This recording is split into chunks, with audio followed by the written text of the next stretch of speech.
আজকে তোমাদের সঙ্গে শেয়ার করতে চলেছি ছানার জিলিপি রেসিপি। এর জন্য আমি 1 লিটার দুধের ছানা কাটিয়ে নিয়েছি। তারপর ছানার জলটাকে ভালোভাবে আমি ঝেড়ে নিয়েছি। এবার আমি ছানাটাকে ভালোভাবে একটা থালার মধ্যে নিয়ে হাতের তালুর সাহায্যে ভালোভাবে একদম শিলনোড়ায় বাটনা করার মতন বেটে নেব, যেটাকে মথে নেওয়া বলে। ভালোভাবে করতে হবে যাতে কিনা এর মধ্যে কোনো ডেলা বা লাম্পস কোনো কিছুই না থাকে, একদম বাটারি সফট হয়ে যায়। এবার হয়তো অনেক কারণে মনেই হতে পারে যে কী দুধের আমি ছানাটা কাটিয়েছি।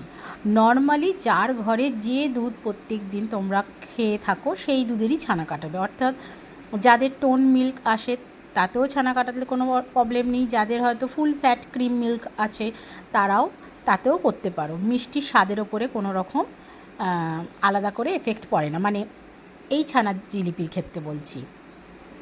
তো একদম এইভাবে ভালোভাবে আমি জিনিসটা কিন্তু দেখতেই পাচ্ছ কীরমভাবে একদম চেপে চেপে ভালো করে মথে নিয়েছি। এবার এখানে আমার ছানার মাখা একদম কমপ্লিট হয়ে গেছে।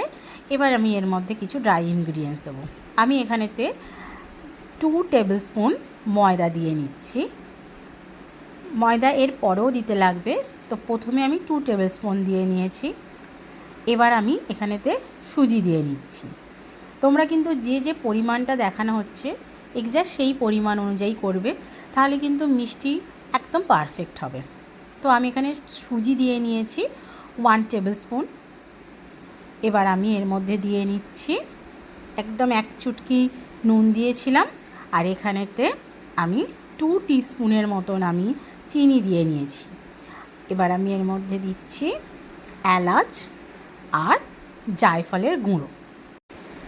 নর্মালি দেখবে তোমরা ছানার জিলিপিতে এলাচটা দেওয়া থাকে, বাট জায়ফলটা ইউজ হয় না, কিন্তু আমি দিয়েছি, তোমরাও দেবে, দারুণ খেতে হয় টেস্টটা।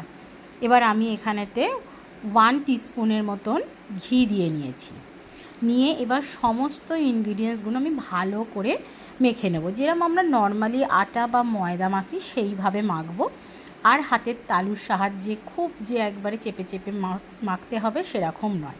আর হাতের তালুর সাহায্যে যখন প্রথম ছানাটাও মাখবে একটু চেপে মাখবে, তবে খুব বেশি নয়, কারণ ছানা থেকে যদি